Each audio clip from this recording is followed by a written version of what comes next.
আপনারা যে সরকার গঠন করেছেন সেটা কি আসলে বিপ্লবী সরকার, সেটা কি আসলে সাংবিধানিক সরকার? প্রশ্ন করতেছি যে এই সরকারে শেখ হাসিনা নিয়োগ করা রাষ্ট্রপতি এবং সেনাপ্রধান আপনাদেরকে সাহায্য করতেছে, আপনাদেরকে এটা রাখতে হচ্ছে, গিলতে হচ্ছে কি? মানে এইটা যদি একটু ব্যাখ্যা করতেন যে মানে এই রাষ্ট্রপ্রধান এই সেনাপ্রধান আপনাদের সাহায্য করতেছেন, ভালো করতেছেন, খারাপ করতেছেন, এটা বা ইটস ওকে ওইটা করা। না, আমার কথা হচ্ছে যে রাষ্ট্রপতি, সেনাবাহিনী প্রধান বা অন্যান্য আরো শুধুমাত্র তো ওনারা না, বরং পুরা সিস্টেমটাই মূলত যারা পূর্বে নিয়োগপ্রাপ্ত ওনাদের। এখন কথা হচ্ছে যে আহ, আমরা তো আসলে বাংলাদেশ রাষ্ট্রের প্রতিনিধিত্ব করি। বাংলাদেশ রাষ্ট্রের প্রতি যদি কারো বাংলাদেশ রাষ্ট্রের সার্বভৌমত্ব, অখণ্ডতা এবং আহ নিরাপত্তা, জাতীয় নিরাপত্তার প্রতি যদি কারো অখণ্ড যদি অনুভূতি এবং প্রতিজ্ঞা থাকে, আমরা মনে করি তাদের সাথে কাজ করা যায়। কিন্তু এট দ্য সেম ডে আমরা চেষ্টা করেছি এবং জনগণের থেকে দাবি উঠেছে রাষ্ট্রপতি নিয়ে, এবং এটা সরকারের দিক থেকেও এভালুয়েট করা হচ্ছে বা হবে। এটা তো আমরা মূলত পলিটিক্যাল সেটেলমেন্ট পুরোটাই চেঞ্জ করতে চাইছি। এখন আমরা বিপ্লবী সরকার করতে পারতাম কি পারতাম না, আহ সাংবিধানিক মানে কনস্টিটিউশনাল কন্টিনিউটির নামে আমরা হয়তো এটা রেখে দিলাম কিনা, অনেকগুলো কোয়েশ্চেন উঠবে। কিন্তু আসলে আমাদের জন্য ওই সময়ের ইমার্জেন্সি কিছু, ওই সময়ের ইমার্জেন্সি ছিল বাংলাদেশ রাষ্ট্রের সার্বভৌমত্ব, জাতীয় নিরাপত্তা এবং অখণ্ডতা রক্ষা করা।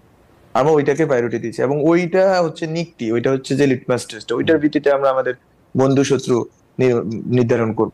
এবং ওখানে অবশ্যই ফেসিস্ট যারা প্রবণতার লোক আছে বা ফেসিস্ট ইডিওলজির লোক আছে, ওই ক্ষেত্রে তো আমাদের একটা স্পষ্ট সংবেদনশীলতা আছে। এবং যারা গণহত্যায় সরাসরি অংশগ্রহণ করছে তাদের ব্যাপারে তো আছে। জনগণের পক্ষ থেকে আছে, আমাদের সরকারের পক্ষ থেকে স্পষ্ট অবস্থান এবং স্পষ্ট পদক্ষেপ আপনারা দেখতে পাচ্ছেন নিয়মিত, সেটা তো থাকবেই। অর্থাৎ ফলে তো এইটা হচ্ছে ফ্রেমওয়ার্ক। অর্থাৎ রাষ্ট্রের সর্বোচ্চ পদাধিকারী যিনি আছেন রাষ্ট্রপতি, তার অবস্থান সেটিও আপনারা একটি ফ্রেমওয়ার্কের মধ্যে ইভালুয়েট করছেন এখন এই মুহূর্তে? না, এটা তো প্রথম থেকে। এখন তো আমরা তো আসলে জনগণের সরকার। জনগণ যদি কালকে মনে করে যে আহ, আহ, আমার জনগণের একটা বড় অংশই যদি মনে করে যে তারা চাচ্ছে না, তাহলে তো, এবং আগে থেকেই চাচ্ছে না, ফলে তো আমাদেরকে তো এগুলো ভাবতে হবে। আমরা তো জনগণের বাইরের কিছু না, বা আমরা কোনো জনগণের ম্যান্ডেটে আমাদের ম্যান্ডেট, জনগণ থেকে আমরা বিচ্ছিন্ন কিছু না। জনাব ফলে আলম, জনগণ যেটা দাবি জনাব আলম জানে। ইন্টারেস্টিং। এই শেখ হাসিনাও খুব জনগণের কথা বলতেন। মানে আপনার জনগণ কোনটা? মানে আপনি জনগণ কারে চিনতে পারেন? মনে করেন যে আপনার সাথে কি জনগণের আলাপ হয়, বা জনগণকে আপনার কাছ পর্যন্ত পৌঁছাতে পারে, বা জনগণের ইচ্ছাটা আপনি কিভাবে বোঝেন? মানে আপনার জনগণটা কে? শেখ হাসিনা জনগণ আমি বুঝতে পারতাম যে মানে যারা আওয়ামী লীগ করেন বা তাকে ভালোবাসেন তারা। আওয়ামী লীগ। জি, আপনার এখন জনগণ আমাদের কারা? জনগণ হচ্ছে যে যারা যারা গণ অভ্যুত্থান করেছে। আমি মনে করি বাংলাদেশের অধিকাংশ মানুষ আচ্ছা। আওয়ামী লীগের সরাসরি ফেসিস্ট যারা এনাবলার আছে, এবং ফেসিস্ট এন্ড ফেসিস্ট এনাবলার যারা আছে বিভিন্ন যে প্রক্রিয়ায়, বিভিন্ন সংগঠনে, এছাড়া বাকি বাংলাদেশের সব জনগণই এই সরকারের পিছনে ঐক্যবদ্ধ আছে। এবং তাদের দাবি, তাদের আশা আকাঙ্ক্ষা শোনার মতো বিভিন্ন স্পেস, উইন্ডো খোলা আছে। এটা অন্তত দুর্গাপূজার ইভেন্টে আপনারা বুঝতে পারেন, এত বড় একটা কমিউনিটির উৎসবের ক্ষেত্রে আমরা কিভাবে ওনাদের সাথে এনগেজ হয়েছি, এবং ওনাদের দাবি দাওয়া মানার ক্ষেত্রে আমরা কিভাবে ওনাদেরকে কাছে পৌঁছাইছি, আমরা নিজেরা গিয়ে পৌঁছাইছি। ওকে। ওনারা দাবি দাওয়া জানাইছেন মাঠে, আমরা গেলাম, আমরা কথা বললাম, ওনাদের কাছ থেকে শুনলাম। এই যে ডায়ালগের ভিত্তিতে আমরা কিন্তু রাষ্ট্রটা পরিচালনা করছি। কোনো আরবিট্রারিনেস নেই রাষ্ট্রের ভিতরে, যেটা ডক্টর ওকে। মোহাম্মদ ইউনূস স্যার বারবার বলেছেন যে এই যে কোনো আরবিট্রারিনেস এটা রাষ্ট্রের ভিতরে, বরং এটা চলতেছে জনগণ এবং রাষ্ট্রের যে কলকব্জা, এটার ভিতরে কনসালটেশন চলতেছে। ওকে। এবং আমি মনে করি এই কনসালটেশনের ভিতরে রাষ্ট্রটা আরো শক্তিশালী রূপ ধারণ আমরা করবে। বিভিন্ন বিষয়ে বিভিন্ন প্রশ্ন মানে ক্যাবিনেটের বাইরে আপনার সম্মুখীন হয়। তো একটি প্রশ্ন অনেকটা এরকম যে ডক্টর ইউনূস সম্প্রতি ভয়েস অফ আমেরিকাকে একটি সাক্ষাৎকারে বলেছিলেন প্রথমে স্বীকার করতে হবে যে ছাত্ররা বলছে আমরা রিসেট বাটন পুশ করেছি, এভরিথিং ইজ গন, অতীত নিশ্চিতভাবে চলে গেছে। এই প্রশ্নটার নানা রকম ব্যাখ্যা, এই কথাটার নানা রকম উপস্থাপন আপনি দেখতে পাচ্ছেন। আপনার ব্যাখ্যাটা আমরা একটু শুনতে পাই। রিসেট বাটন কতক্ষণ পর্যন্ত রিসেট বাটন আসলে কি? অতীত নিশ্চিতভাবে চলে যাওয়া মানে কি? অতীতের ভিত্তি স্বীকার না করলে দাঁড়িয়ে থাকাটা কখন? অতীত খারাপ হতে পারে, কিন্তু ভিত্তি স্বীকার করা দরকার কি দরকার না, সেটা যদি আপনি একটু বলেন। আবার এই ক্ষেত্রে গভর্নমেন্টের অবস্থান এবং আমাদের নিজস্ব রাজনীতিক যারা পরিসরে ছিলেন, বা আমরা যারা এই আন্দোলনের সাথে ছিলাম, তাদের অবস্থান খুবই স্পষ্ট যে 1971 হচ্ছে আমাদের জন্য একটা মাইলস্টোন, এবং ওখান থেকে আমরা শুরু করি।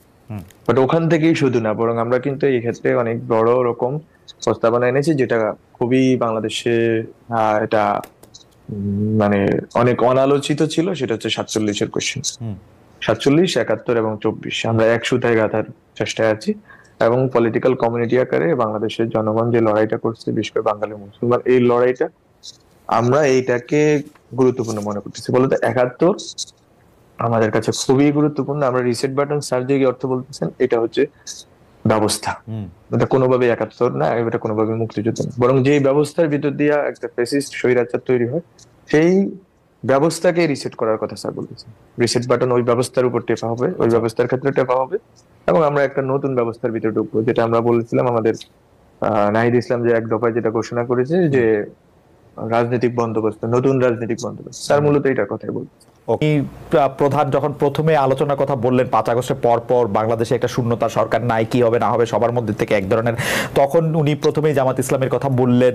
তো ওই শুধু জামাত ইসলামের কথা বলার জন্য না, আমরা কিন্তু খেয়াল করছি যে জামায়াতের সঙ্গে অন্তর্বর্তী সরকারের ঘনিষ্ঠতা অন্য দলগুলোর চেয়ে একটু বেশি, মানে মনে হয় আর কি প্রশাসনে, বিশ্ববিদ্যালয়ে জামাত ঘনিষ্ঠরা বেশি নিয়োগ পাচ্ছেন, এমন অভিযোগও আছে। জামাত সরকারের পক্ষে কথা বলায় তাদের সঙ্গে বিএনপির দূরত্ব একটু বেড়ে গেছে বলে মনে হচ্ছে। সমন্বয়কদের কেউ কেউ শিবির নেতা হিসেবে নিজেদেরকে ঘোষণা দিচ্ছেন। বিএনপির তুলনায় কি আপনারা জামায়াতকে বেশি গুরুত্ব দিচ্ছেন, বা মানে এইটা যদি একটু আপনারা বলেন আর কি, আমি আপনি যদি বলেন এটা 2-3টা বিষয় একটু বললাম। রাষ্ট্রের দায়িত্বশীল জায়গা থেকে তো আমি কাউকে গুরুত্বপূর্ণ করে দেওয়ার বা মানে মনে করার কোনো প্রশ্ন, আচ্ছা, বরং এটা তো রাষ্ট্রের দায়িত্ব জায়গা থেকে এটা খুবই ক্লিয়ার। বরং সবগুলো রাজনৈতিক দল গণতান্ত্রিক ভাবে যারা রাজনীতি করছে, এক্সক্লুডিং হিজবুত তাহরির, বিকজ তারা তো ডেমোক্রেটিক ওয়েতে রাজনীতি করতে চায় না, বলে তো আমি এটাই আমার ফেসবুক পোস্টে এসে করছি, আমি কোন নন ডেমোক্রেটিক কোনো প্রসেসের সাথে জীবনেও জড়িত ছিলাম না, জড়িত থাকার প্রশ্নে আছে। বরং গত 7 বছরে ক্যাম্পাসে গণতান্ত্রিক যতগুলো আন্দোলন আছে, ফিল্ম অ্যাক্টিভিজম থেকে শুরু করে যত ধরনের অ্যাক্টিভিজম আছে, সব জায়গাতে আমি আমার উপস্থিতি আমার ছিল, এবং যারা আছে ক্যাম্পাসে প্রগতিশীল থেকে শুরু করে ডান সবাই আমাকে ওইভাবেই চিনেন, টিচার সবাই। তো আমার এই জন্য বলছি আমার প্রুভ করার কিছু নেই এখানে, ইট ইজ দেয়ার না, এটা কি মনে হয়? আচ্ছা না, আপনি প্রুফ করেন না, আপনি কিন্তু আমি যদি প্রশ্নে আসি, আমি যদি উত্তরে আসি আপনার, যে এখানে বেসিক্যালি বিএনপি, জামাত বা অন্যান্য রাজনৈতিক সংগঠন কাউকে কোনো ভ্যান্টেজ পয়েন্ট দেওয়া হচ্ছে না, বরং সবাই এখানে সরকার যখন আলোচনা করতেছেন সবাইকে ডাকা হচ্ছে। আপনারা দেখবেন গত শনিবারে সবাইকে ডাকা হলো, বিএনপি, জামাত, তারপর ইসলামী আন্দোলন, হেফাজত, তারপর হচ্ছে যে গণতান্ত্রিক জোট, বামফ্রন্ট, মানে তারপর হচ্ছে যে এবি পার্টি এবং গণ অধিকার পরিষদ, মানে যত ধরনের গণতান্ত্রিক শক্তি আছে যারা জনগণের পক্ষে দাঁড়াইছে, শেখ হাসিনার প্রেসিডেন্টের বিরুদ্ধে দাঁড়াইছে, তাদের সবাইকে কিন্তু সরকার অ্যাকোমোডেট করার চেষ্টা করছে। সরকার একটা টেবিলে এনে আলোচনা এবং পরামর্শের ভিত্তিতে এই রাষ্ট্রটা চালানোর চেষ্টা করতেছে।